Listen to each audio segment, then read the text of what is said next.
മാനസിയും ഞങ്ങളുടെ മകനും തമ്മിൽ കണ്ടിരുന്നു. പഴയ പ്രശ്നങ്ങളെല്ലാം പറഞ്ഞു തീർത്ത് അവര് സ്നേഹത്തിലുമായി. അവര് പല സ്ഥലങ്ങളിലും ഒരുമിച്ച് പോയിട്ടുണ്ട്.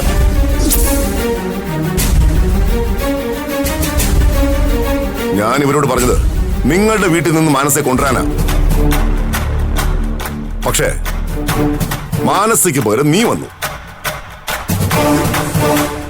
ഇനി നീ പറയണം, എന്റെ മകനെ നിങ്ങൾ എന്ത് ചെയ്തെന്ന്. നിങ്ങൾ രണ്ടുപേരും ഈ പറയുന്ന എനിക്ക് മനസ്സിലാവുന്നില്ല. മാനസ കുറച്ച് നാളുകളായി ഞങ്ങൾക്കൊപ്പോ താമസിക്കുന്നേ.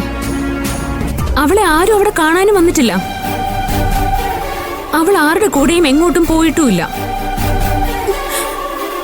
നിങ്ങളെ ശരിക്കും ആരോ തെറ്റിദ്ധരിപ്പിച്ചതാ. അല്ല,